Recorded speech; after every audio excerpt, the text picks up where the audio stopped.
The greatest magicians are the ones who are masters in their close-up magic skills. But sometimes, creating the much-anticipated hype around their act also makes a great magician. So, be it Eric Chien's amazing card magic, or the fearsome Aaron Crow's dangerous knife act. Hello and welcome back, and today we're gonna figure out the secrets behind some of the most famous magic tricks from America's Got Talent. So, let's get started. The first trick, the black table card trick. Now, this reveal is a result of you guys giving Eric Chien the highest vote for this week's video. So, let's get on to it. Eric Chien, one of the best close-up magicians on America's Got Talent, should have gotten a golden buzzer the way he executed this act. But anyways, here's what he did. Eric starts off the trick by opening a small wooden box, inside which there is a long white ribbon, and using the ribbon divides the table into two halves, with the red card on the left side and the blue one on the right side. In the process, even the color of his dress has changed from black to the dual red and blue color. This dress change also takes place at the end of his act when he's seen searching for the ribbon. Thereafter, and only leaving a small part of the card visible. Perform all this amazing stuff? Well, here's the secret. To make this act easier to understand, we'll break it down into 4 parts. First, the card color change. Second, the disappearing and reappearing of the card. Third, the dress color change. And fourth, the magical appearance of the rectangular frames. Also, most of this act is skill-based and sleight of hand, which only enhances the credibility of the magician. So, the first time around, he pulls out a deck of red cards and places the cards on the left and right of the ribbon, with the cards on the right side turning blue. Here, the deck of cards you see is actually 2 sets of cards, with the red ones at the top and a few blue ones at the bottom of the deck. Thereafter, he uses a famous sleight of hand technique known as bottom dealing or base dealing, in which the bottom card from a deck of cards is dealt instead of the top card. So Eric here slides the top card partially off the deck as if to deal it, while the right hand instead takes hold of the bottom card. The card is snapped away from the deck while the top card is reset back onto the deck. Here in this frame, you can see how his ring finger goes up to push the bottom card out of the deck from underneath and places it on the table. To confirm that the bottom cards were blue, if we look back at the moment when he takes out the rectangular frame, here you can see the backside of 5 of hearts, which is blue. So now this is how the cards on the right turned blue. Now the second time around, the color change happens when he takes a few blue cards and instantly turns it into red. For this part, there are already a few red cards concealed in his right hand.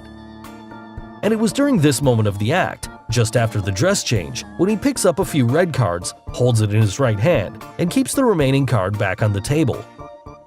So now you know it, using a quick sleight of hand, he produces the red card from his right hand, which creates this amazing illusion. Now, there was one impressive color change, which happens when he takes this red-colored Jack of Spades, brings it on the right, and as you can see, the color changes to blue. Then he slides that card on either side of the ribbon to change the color. For this part, he's actually holding 2 cards loosely attached back to back. The card underneath is a jack face with a blue back, and the card on top is a black face with a red back. So, when he places it upside down on the table, now the blue card is on top. Here, he only picks up the blue card, and the red card is hidden because of the black face, using the black art principle of magic, and we don't notice because it's the same color as the mat. So this way, he shows the blue card, the red card. This way, he converts it to red. Also, you see him deal much more carefully with the blue card because it has another card, that is, black face with a red back, underneath it.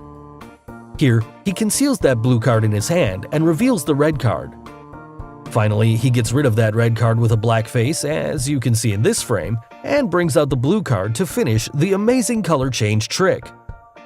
Now, coming to the part where he disappears and reappears the card back. The black mat has some sort of latex cover that has cuts in them. This is why we see the outline of the card when it was under the top layer of the black latex cover. Also, the top layer is half transparent, which makes it impossible to notice with all that texture on the mat as it blends in with the black mat. Coming to the card, it's a special card which has a cutout part and is loosely taped and held onto its exact sized black part of the card to make it look like a complete blue card.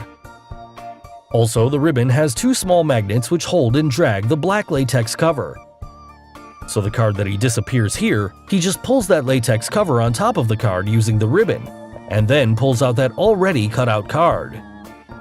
This creates the illusion of the card disappearing, but you know it, it's the black art magic. Finally, he places the cutout card back in its place, slides the ribbon over it to reappear back the blue card. So he used two gimmicks, black latex cover underneath his hand and the cut pocket inside the mat where the latex cover slides into. Now, coming to the third part of the trick, how did his dress change color? Well, it's an easy one. The magician was actually wearing two additional vests on top of his black dress. The first vest on top of the black dress was the dual-colored red and blue outfit, and the topmost vest was black-colored. Now during the trick, when he threw the cards as a distraction and went to bend to grab them in an obvious failed attempt, then he hid his hand and pulled out his black vest so quickly that no one noticed. Here you can see a very small piece of black cloth in his hand for a small moment, and in this frame, some part of that red and blue vest is visible. The next time around when he changes his dress, he pretends to be looking for a ribbon that had disappeared from his face. He bent down again. In the meantime, he pulled the uniform down with his right hand, so the outfit changes from red to black. Note, only the front part of the additional costume was placed on the chest. This made it easier for him to withdraw the costume and change it quickly. So it's all sleight of hand. Now, moving on to the fourth part of the reveal where he magically makes the card frames appear on the table. The card frames that appear on the table are both digitally controlled.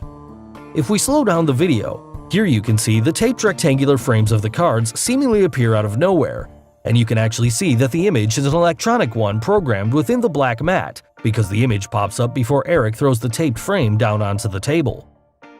You can also see the blur that takes their place, and both boxes look identical.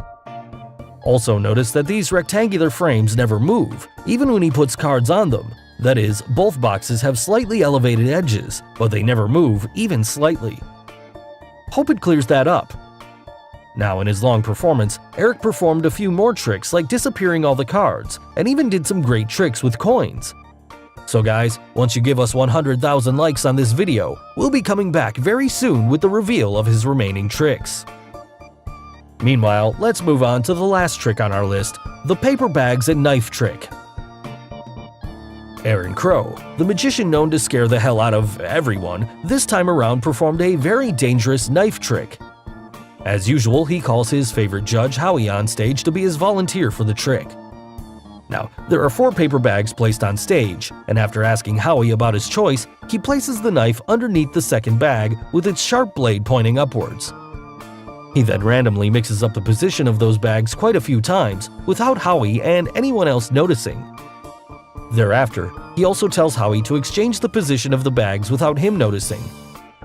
Now, Aaron tells Howie to choose which 2 boxes he should smash his hand down onto by slamming a large hammer onto a pillar. Howie gets the first 2 choices right, and now there are only 2 bags left. But this time around, he even calls Simon on stage for the most dangerous part of the trick. The trick was so hard to watch that Mel even pressed the red buzzer to stop the act. Thanks, Mel. After Howie chose the red bag on the left, Simon was about to slam his hand down when Aaron stopped him and made him smash his hand onto the other bag. The other bag was all safe, as Simon was saved by Aaron to end this terrifying act. So, how did Aaron know which bag had the knife in it?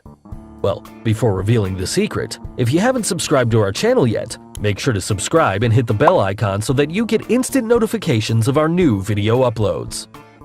Now, let's quickly get to the secret. The first and foremost thing is that you should never try this stuff at home or anywhere else.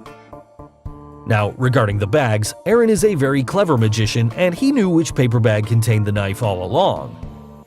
Obviously, all the paper bags look similar, but it's quite possible to make one bag stand out from the other, and this is what Aaron did. He made a unique crease on each of the paper bags before putting the knife underneath the bag.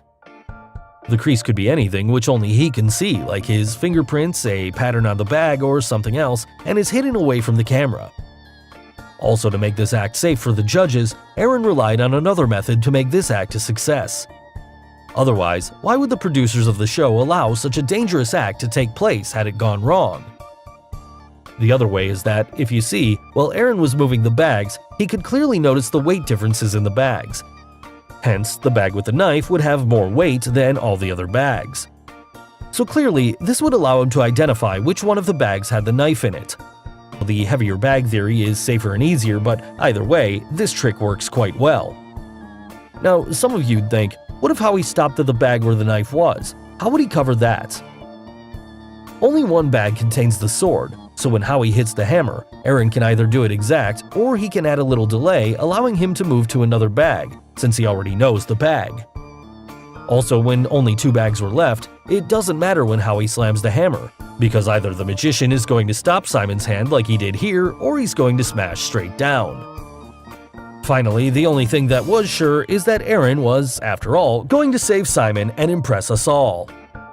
So guys, hope you got the secrets behind the most famous magic tricks from America's Got Talent. Which trick impressed you the most?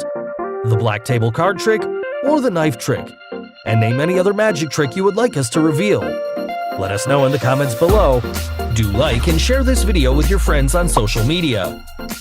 For more such amazing things, don't forget to subscribe to our channel.